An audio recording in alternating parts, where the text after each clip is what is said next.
sweating. Wasn't me. Thank you.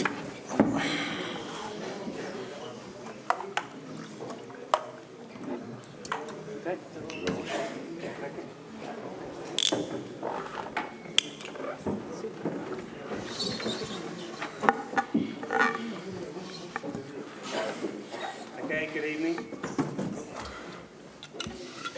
There we are. Okay, good evening all. It's late already, so we'll dive straight in. And England's post-match press conference with head coach Steve Borthwick to my right, and to his right, captain Courtney Lewis. So we'll go straight to the floor for questions. Please raise your hand and wait for the microphone. We'll start there. Thank you. Steve, one man doesn't win a match, but one did tonight. Can you just talk us through your reaction to that performance by George when you needed it most? Yeah, I thought George was magnificent this evening. We could all talk about his kicking, what he did in scoring the points, but the composure and the management he showed throughout. And I think what tonight is another example of the great leadership that's within this England team. And a lot's been said in the past about the leadership within the England team, where I see is a group that has packed full of senior pros who are fantastic leaders, like the man next to me, George, as you discussed, Jamie, George, Ellis, Genge, and the list could go on. And I thought, what you just said, not one man wins a game. They all do, and they did very well tonight. Steve, well done. When Tom went off, very unfortunate, what was very, very interesting was how the defensive system responded with Mauro moving in and leading that blitz. Who was making those decisions, and was that kind of pre-planned? It was absolutely fantastic to watch. Well, I think that question probably got to the man next to me. In terms of the defensive system, I think the thing I'll say is I think the players have trained and prepared well for this game. As I said they would, and I said they did. They've trained well for it. In terms of things on the pitch, that's Courtney was captain. Yeah, I mean, we didn't specifically say Maz. It's just he stepped up and led us off the line. He was in that 30 spot most of the time, and he did a great job. And it just means that it's so much easier for the boys to get up outside. And obviously you got to have the will to do that, and we did today. So you can see what kind of effort we put into that game, and yeah, it's obviously great to finally see reap the rewards of this pre-season. Next question is just the row behind you. Just behind you. Thank you. A question to the captain. How much were the players feeling the pressure from the public given recent results and wanting to maybe win the public back? Yeah, I mean, it's one of them because, you know, it wasn't just the public that was disappointed in our performances, it was us as well. So first and foremost, we wanted to get it right for each other. And we did that today. I think what really won us that game was our effort, our intent, especially in defence.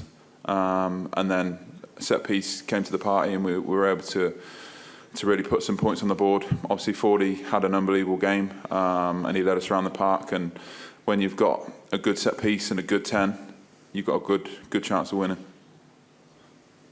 One for Courtney here. Obviously, lads have been under a bit of pressure recently, but after that win today, I'd just like to hear how the boys are feeling and what the atmosphere is like in that changing room now. Yeah, it's obviously a great atmosphere. It's tough to win against the Pumas, even with 15 men. So to do it with 14 is obviously a pretty big ask. Some pretty spent players in the changing room, but you know, we're going to have a good time tonight. We've got to celebrate that kind of win. And honestly, we moved. To be honest, we still haven't played exactly as well as we'd have liked. So there's plenty to improve on. Steve, you talked during the week about how the team had been written off. Do you feel that performance was vindication for what you've been doing? I talked in the week about how I sensed from the players that they felt they had been written off a little too early. And I think that we've got a quality group of players. And I reiterate that again. And I think you saw that on the pitch today. And I think that blend of experience, because a lot of people have been talking and writing columns about some of the experience. I thought the players showed their experience today on the big occasion. And I certainly felt that these players were ready to perform on the biggest of stages. And like Courtney, who has many times. And what do you think that performance will do for the squad's confidence going for the rest of the tournament?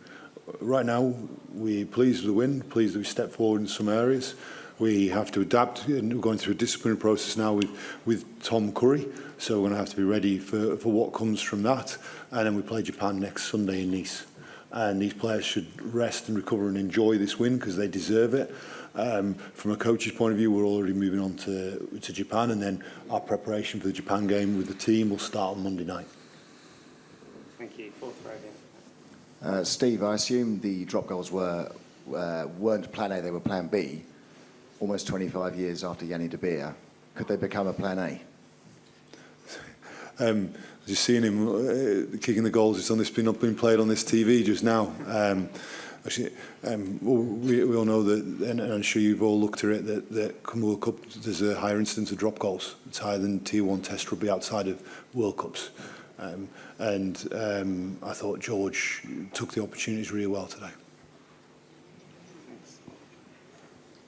Steve, Galvin here. I'm just wondering how much of an overall statement this performance means to both you and the coaching team and the players, and how transformative can it be in terms of getting yourself really into this World Cup now? Yeah. I'd say the first thing I'd say, I'm really pleased for the players because they have been putting in an enormous amount of hard work, and it doesn't matter what way from you want to see the reward of it, and I think the players started to see some of the reward of it tonight. And I know every day they've turned up and tried their very hardest, and they saw that reward on there. So that's an important sign for the players of what they're doing is ensuring we're going in the right direction. The second thing I'm really pleased about is those supporters that were out in that stadium today. I thought they were absolutely magnificent. I said beforehand, we have tens of thousands of England supporters in France. They're going to follow us around and spend an awful lot of money to do that. And we want to make sure they have nights to remember, and I think they'll remember tonight. And I think the third group I talk about is all those people back home in the living rooms, the sofas, in the pubs. I hope they had a real good night tonight. And what we want to do is make sure they have another good night next Sunday. Good evening, Steve and Courtney. Just want to know, what did you think about the bunker decisions in the beginning of the match? Because it was action quite similar with shock with the head and not the same decision at the end. What do I think about the decisions? Well, clearly, I'm not going to comment upon one that's going through a disciplinary process now. I thought the other one was quite interesting. It looked very similar to an incident just a few weeks ago that got upgraded to red. So we'll wait and see what comes. Today's wasn't upgraded. It looked very similar to the other one. Back. Steve, hi. The people say that George Ford is an intelligent player. It's the sort of a word that we use, apply to him. But I wonder if you could explain what it is about his game brain or his understanding or his reading that sort of sets him apart, or what is it that makes him an intelligent player? Mm-hmm. I think probably one answer, but then I think it might be worth talking to Corney, who on the field there feels it and has that communication throughout the game. I see his all-round skill set is top class. His ability to run, pass, kick is top class, and his ability to think clearly in the highest pressure circumstances is, I think, exemplary. We tell it when those players, they seem to have more time. He's kicking those drop goals, it felt like he had more time. He's kicking those high balls, it felt like he had more time than other players do.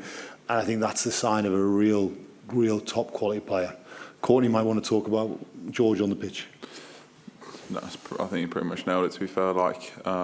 He just sees things that a lot of players don't see. And obviously he's not just got the job of getting himself right, but he's also got to organise the team around him, and he does that exceptionally well. And today, as you saw, he really put us in a position to go and win that game. Thanks. We'll come here, and then there'll be time for one more question after that. Hi, Courtney. Can I ask about Ben Earl? There's been a bit of a tension on the way he celebrates moments in the game, but today that really seemed to lift you, gave you guys a lot of energy. Was that sort of what you needed after the early sending off with Tom, Ben stepping up like that?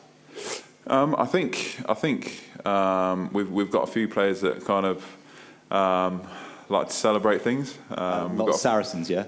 Well, you know, boys celebrate things in different ways, and you know, I like to reserve my energy for other things. But no, it lifts, it lifts us, and I think the things that really kind of get the team going is when boys step up and do the, you know, the tough jobs really well, like Manu stepping up, hitting hard, running hard, them kind of things, you know.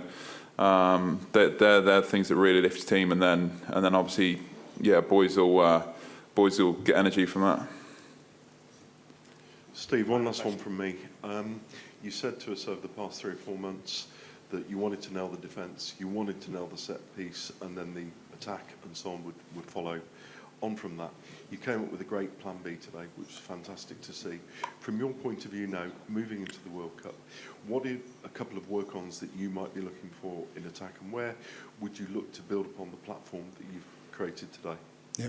So what it says that we had 14 men for 78 minutes, and they had 14 men for 10 minutes. And until very late in that game, we were well ahead on run meters in terms of finding space. I think you've seen a team that's starting to find space and trying to be able to move the ball to the edges. And I think you saw that today. I think we were, in a couple of instances, 1 or 2 last passes away from really creating even better opportunities and taking opportunities. That continues to be an area for us to develop.